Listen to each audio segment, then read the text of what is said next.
Hello everyone, welcome to my YouTube channel. स्वागत है आपका अपने यूट्यूब चैनल लीगल बाइट्स 198 पर। Today I am here to discuss about chapter 3 and chapter 4 of Bharatiya Sakshya Adhiniyam. Chapter 3 contains 3 sections 51, 52 and 53, and chapter 4 contains 2 sections which is section 54 and section 55. So let us discuss about chapter 3 and chapter 4 of Bharatiya Sakshya Adhiniyam 2023. Section 51. Facts judicially noticeable need not to be proved. No fact of which the court will take judicial notice need be proved. Means जिन तथ्यों का न्यायालय न्यायिक अवलोकन कर सकेगा उन तथ्यों को साबित करने की आवश्यकता नहीं है। Section 52 facts of which court shall take judicial notice. तथ्य जिन मामलों में कोर्ट को तथ्यों की आवश्यकता नहीं होती वह जुडिशियल नोटिस को स्वीकृति देती है, वह नीचे दिए हुए हैं जो कि मैं बता रही हूं आपको। All laws in force within India including those with extra territorial operation. कोई भी लॉ जो कि इंडिया में फोर्सेबल है वो इंक्लूडिंग एक्स्ट्रा टेरिटोरियल ऑपरेशंस, उन सभी एक्स्ट्रा टेरिटरीज में वह लॉ लागू है।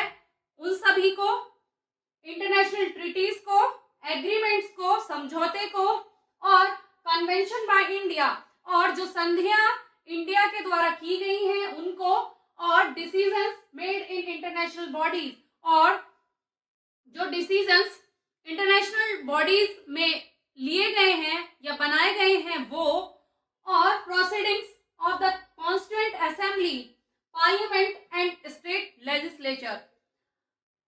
कॉन्स्टिट्यूएंट असेंबली की प्रक्रियाएं, पार्लियामेंट की प्रक्रियाएं और स्टेट लेजिस्लेचर की प्रक्रियाएं, सील्स ऑफ कोर्ट, कोर्ट की मोहर, ट्रिब्यूनल की, एडमिरल्टी कोर्ट्स की मोहर, notary public and other official seals और अन्य मोहर, नेम्स, ऑफिस, टाइटल्स, फंक्शंस, नाम, ऑफिस, स्थान या फिर कोई भी फंक्शन या सिग्नेचर, हस्ताक्षर ऑफ पब्लिक ऑफिशियल्स, सरकारी कर्मचारियों के whose appointments are notified in the official gazette, जिनका नियुक्ति होना ऑफिशियल गैजेट में नोटिफाइड है। निम्न है कि ये जो अधिकारी हैं, ये कर्मचारी हैं, ये ऑफिशियल गैजेट में नेम्ड हैं। Existence and national flags of countries और सॉवरेन रिकॉग्नाइज्ड बाय कंट्रीज, वह देश जो इंडिया के द्वारा रिकॉग्नाइज किए गए हैं या वह राष्ट्रीय ध्वज जो इंडिया द्वारा रिकॉग्नाइज किए गए हैं और वह अस्तित्व में है। डिवीजन ऑफ टाइम, समय का विभाजन, और वर्ल्ड ज्योग्राफी और विश्व भूगोल का विभाजन, एंड पब्लिक हॉलीडेज, छुट्टियां notified in the official gazette. जो सरकारी छुट्टियां हैं वह ऑफिशियल गैजेट में जो नोटिफाइड हैं वे, और टेरिटरी ऑफ इंडिया, भारत का क्षेत्र अधिकार या क्षेत्र, कमिटमेंट एंड कंटिन्यूएंस और termination of hostilities between India and other, name of court officers, their deputy assistant, court officers का नाम, उनके डिप्टी असिस्टेंट्स का नाम और एग्जीक्यूटिव ऑफिसर का नाम या अथॉराइज्ड लीगल प्रैक्टिशनर का नाम, रूल्स ऑफ रोड और लैंड एंड एट सी, जो रोड का नियम है जो जमीन पर है और जो समुद्री नियम है वे, इन सभी के अतिरिक्त अगर कोई तथ्य जुडिशियल नोटिस के रूप में स्वीकार किया जाएगा तो उसको प्रूव करने के लिए, उसको प्रासंगिक तथ्य मानने के लिए कोर्ट एक्स्ट्रा एविडेंस मांग सकती है। Section 53 facts admitted need not to be proved. तथ्य जो कि एडमिट हो चुके हैं उन्हें प्रूव करने की जरूरत नहीं है। तब कौन कौन से फैक्ट्स हैं जिन्हें प्रूव करने की जरूरत नहीं होगी? वे फैक्ट्स हैं, the parties agree orally to that fact at the hearing.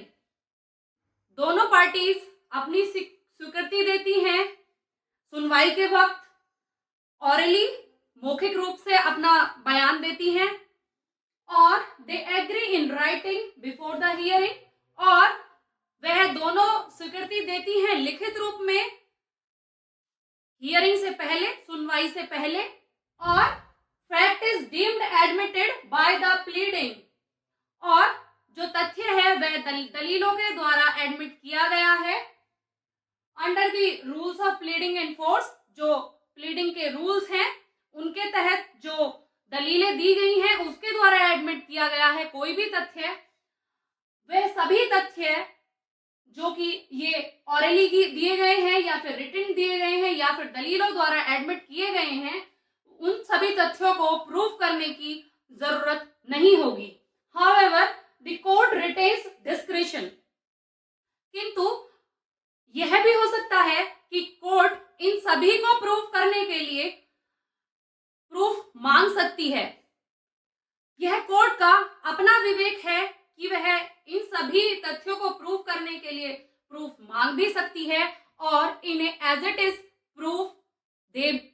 Is proof के रूप में स्वीकार कर भी सकती है। सेक्शन 54 of Chapter 4 of भारतीय साक्ष्य अधिनियम। This section says that proof of fact by oral evidence, मौखिक साक्ष्य के रूप में तथ्यों का साबित किया जाना। All facts except the content of document may be proved by oral evidence। सभी तथ्य, सारे तथ्य किसी भी दस्तावेज के ऑरली प्रूव किए जा सकते हैं, मौखिक एविडेंस उनका दिया जा सकता है, सिवाय किसी डॉक्यूमेंट के प्रकरण को छोड़कर, किसी डॉक्यूमेंट के कंटेंट को छोड़कर सारे तथ्य उस डॉक्यूमेंट के मौखिक साक्ष्य के रूप में प्रूव किए जा सकते हैं। Section 55 oral evidence to be direct. मौखिक साक्ष्य प्रत्यक्ष होंगे, डायरेक्ट होंगे। If a fact can be seen, अगर कोई तथ्य देखा जा सकता है तो वही व्यक्ति उस तथ्य के बारे में बताएगा जिसने वह देखा है या जिसके द्वारा वह देखा गया है। B if a fact can be heard, कोई तथ्य है जो सुना जा सकता है, the witness must be the person who actually heard it, जो गवाह होगा वह वही व्यक्ति होगा जिसने सच में वह सुना है, जिसने सच में वह तथ्य अपनी आंखों के सामने देखा है और सुना है। If a fact can be perceived, अगर कोई तथ्य अपनी इंद्रियों द्वारा महसूस किया जा सकता है, एक्सपीरियंस किया जा सकता है, तो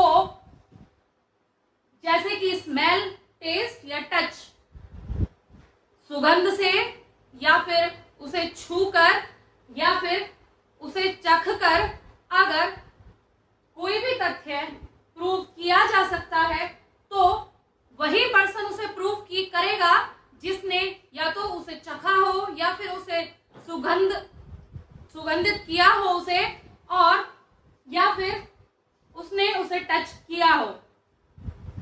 if a fact is about an opinion, अगर कोई तथ्य सलाह के बारे में है या सलाह द्वारा बताया गया है, तो वह वही पर्सन उस चीज को प्रूव कर सकेगा, उस ओपिनियन को प्रूव कर सकेगा जिसने उसे दिया है। If a fact is about conduct, अगर कोई तथ्य आचरण के बारे में है तो वो तभी प्रूव किया जा सकेगा जब उस व्यक्ति ने ऐसा आचरण देखा है या फिर ऐसा आचरण नोटिस किया है, तभी कोई भी व्यक्ति इन सभी चीजों का प्रूफ तभी दे सकेगा, या तो उसने वो चीज देखी है या सुनी है या फिर उसने परसीव की है या फिर उसने किसी को सलाह दी है या फिर उसने किसी का आचरण देखा है कि उसका आचरण अच्छा है या बुरा है, तभी कोई व्यक्ति इन सभी चीजों का ऑरल एविडेंस दे सकेगा और ये एविडेंस हमेशा डायरेक्टली दिए जाएंगे। If you like my video, do subscribe my channel. अगर आपको मेरे द्वारा दी हुई जानकारी अच्छी लगी है, मेरी वीडियो अच्छी लगी है, तो मेरे चैनल को लाइक करें, सब्सक्राइब करें, शेयर करें। Thank you.